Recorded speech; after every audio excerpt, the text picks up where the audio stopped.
frequently. But then in a little while, they just fade away and go back where they came from. Well, that is amusing. Oh, oh, oh. In a little while, eh?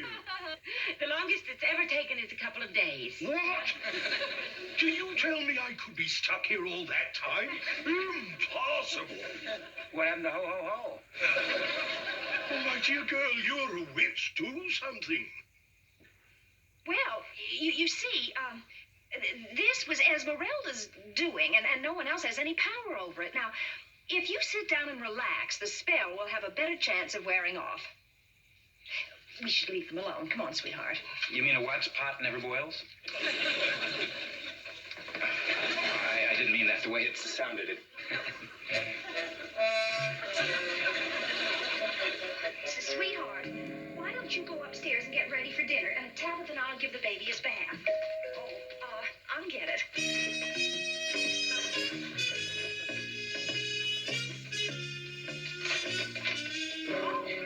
Hi, Mrs. Kravitz. We're a little busy right now, so... I just wanted to remind you about the contest.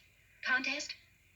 For the best decorated house in the neighborhood. Don't you remember I talked to you about it a couple of weeks ago? Oh, yes. I'll talk to Stevens about it. Oh, there he is now.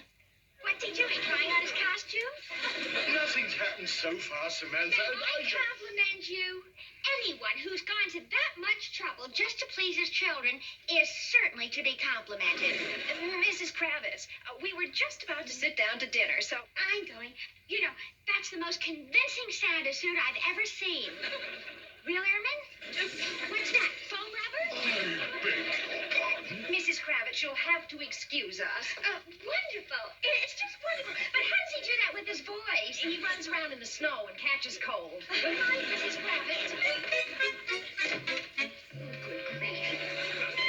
Do you realize that I still have thousands of toys to make before tomorrow night? My helpers at the pole won't know how to proceed without me. I assure you, Santa, the spell can't last much longer. That's what you said a couple of hours ago. Well, maybe instead of toys, you could leave each child a gift certificate.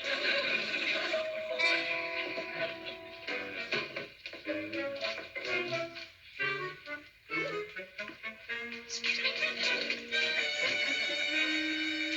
It's Larry. I forgot we're supposed to convince him to keep the mink Louise bought as a surprise. Larry wants a mink? Louise does. Just tell him we're about to sit down to dinner. Hi, Dad.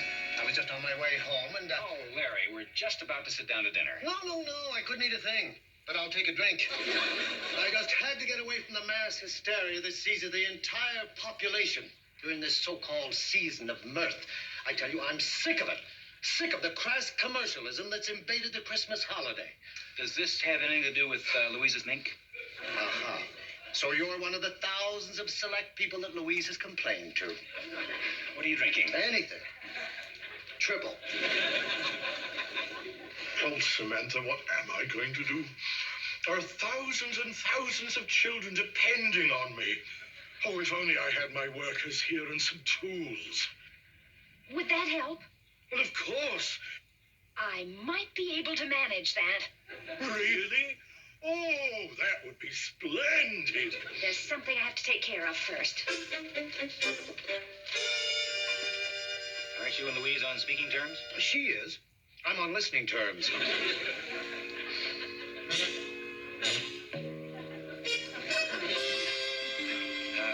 Larry, don't you think that Louise is going to be worried about where you are? All Louise cares about is what she can get out of me. I happen to know she also cares about you. Yeah, she likes me for what I am, rich. But you're right. I ought to go home so she'll have someone to interrupt. I'll walk you to your car. Okay, let's give it a whirl. Stars, sun, wind, and tide, in the heavens where you abide, before your powers we do bow, bring Santa's helpers here and now. That was beautiful. Where have you been? We've been looking all over you.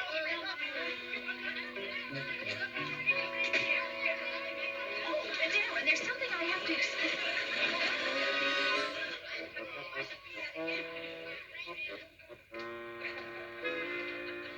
Sweetheart, I had to do it because Santa would have lost a lot of valuable time and thousands of children would have been disappointed. Now, the only reason I didn't discuss it with you first was I knew you'd forbid me to do it and I'd have to disobey you. And you know I'd never do that. Now, how about some dinner?